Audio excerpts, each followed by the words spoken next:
Hello नमस्कार साथियों। आज हमारे चैनल में आपका बहुत बहुत स्वागत है। साथियों, आज हम आपके लिए आहार पोषण एवं स्वच्छता विषय लेकर आए हैं।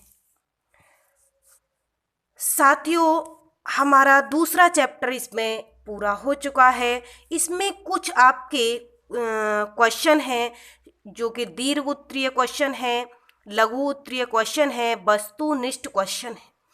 तो साथियों, ये आपके पेपर में आने वाले क्वेश्चन हैं। जैसे कि दीर्घ उत्तरीय आपका क्वेश्चन आता है कि संतुलित आहार क्या है। पर्याप्त आहार और संतुलित आहार में क्या अंतर है। तो साथियों, ये हमने आपके लिए पढ़ाया है कि संतुलित आहार क्या है और पर्याप्त आहार और संतुलित आहार में क्या अंतर है। आपका दूसरा क्वेश्चन है, संतुलित आहार को प्रभावित करने वाले कारकों का उल्लेख कीजिए।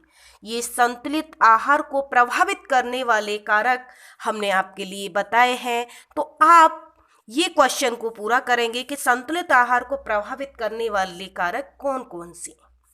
तीसरा आपका क्वेश्चन है, संतुलित आहार की योजना बनाते समय किन बातों का ध्यान रखना चाहिए। तो संतुलित आहार जब हम बना रहे हैं तो हमें किन चीजों का ध्यान रखना चाहिए, ये क्वेश्चन आपका है। ये भी हमने आपके लिए पढ़ा दिया है। साथियों, चौथा आपका क्वेश्चन है, किशोर और वयस्क महिलाओं के लिए संतुलित आहार में आवश्यक खाद्य पदार्थों की मात्रा को एक तालिका के माध्यम से स्पष्ट कीजिए। तो साथियों, हमने ये तालिका भी आपके लिए बता दी है कि कितने वर्ष के बच्चे को कितनी मात्रा में भोज्य पदार्थ दिया जाना चाहिए। अब इसके बाद आपके लघु उत्तरीय क्वेश्चन है कि आयु संतुलित आहार को कैसे प्रभावित करती है, या फिर लिंग संतुलित आहार को कैसे प्रभावित करता है, या फिर 2 और 3 वर्ष की आयु के बच्चे के लिए पोषक तत्वों की अनुशंसित दैनिक सेवन को लिखिए। तो ये सब क्वेश्चन हमने आपके लिए करा दिए हैं। अब हम वस्तुनिष्ठ क्वेश्चन की ओर चलते हैं। जिस आहार में व्यक्ति के शरीर की दैनिक आवश्यकताओं को पूरा करने की क्षमता होती है उसे क्या कहते हैं। उसे हम कहते हैं तरल आहार। इसके बाद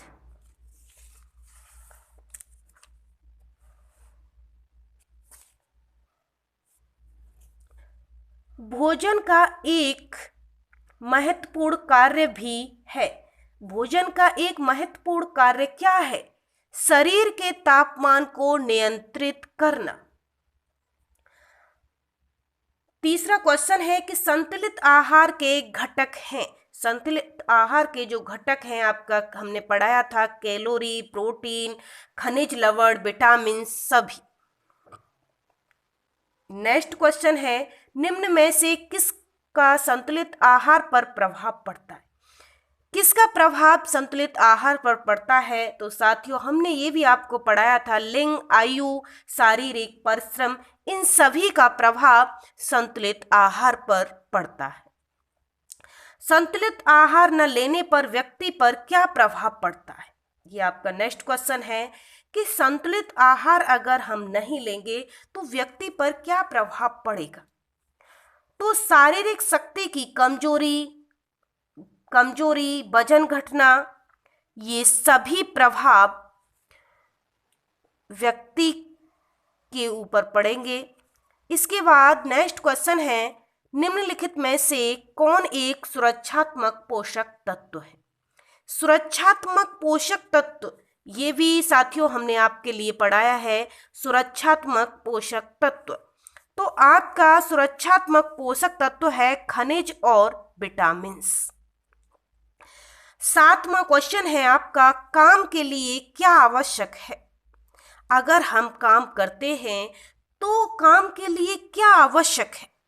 तो काम के लिए साथियों ऊर्जा का होना, एनर्जी का होना आवश्यक है। नेक्स्ट क्वेश्चन है, हमारे शरीर को भोजन की आवश्यकता किस लिए है। हमारे शरीर को भोजन की आवश्यकता क्यों है। तो हमारे शरीर का निर्माण करने के लिए, शरीर को ऊर्जा देने के लिए, शरीर को सुरक्षा प्रदान करने के लिए, इन सभी के लिए हमारे शरीर को भोजन की आवश्यकता होती है। नवा क्वेश्चन है, स्तनपान के दौरान माँ के शरीर में कितने लीटर दूध का उत्पादन होता है? तो ये 1/2 लीटर दूध का उत्पादन होता है। प्रत्येक व्यक्ति के लिए संतुलित आहार क्या है? हर एक व्यक्ति के लिए संतुलित आहार क्या है? तो हम कहेंगे प्रत्येक व्यक्ति के लिए एक संतुलित आहार अलग अलग होता है। व्यक्ति जिस आयु में होता है उसके लिए आयु के अकॉर्डिंग उसका संतुलित आहार अलग मात्रा में दिया जाता है। जितना व्यक्ति काम करता है उस काम के अकॉर्डिंग व्यक्ति के लिए संतुलित आहार उसी मात्रा में दिया जाता है। तो इसलिए प्रत्येक व्यक्ति के लिए संतुलित आहार अलग अलग मात्रा में दिया जाता है। साथियों, धन्यवाद। आज के लिए इतना ही। अगर हमारा चैनल आपके लिए अच्छा लगा हो तो चैनल को सब्सक्राइब करें, लाइक करें और आगे ज़्यादा से ज़्यादा शेयर करें। धन्यवाद साथियों।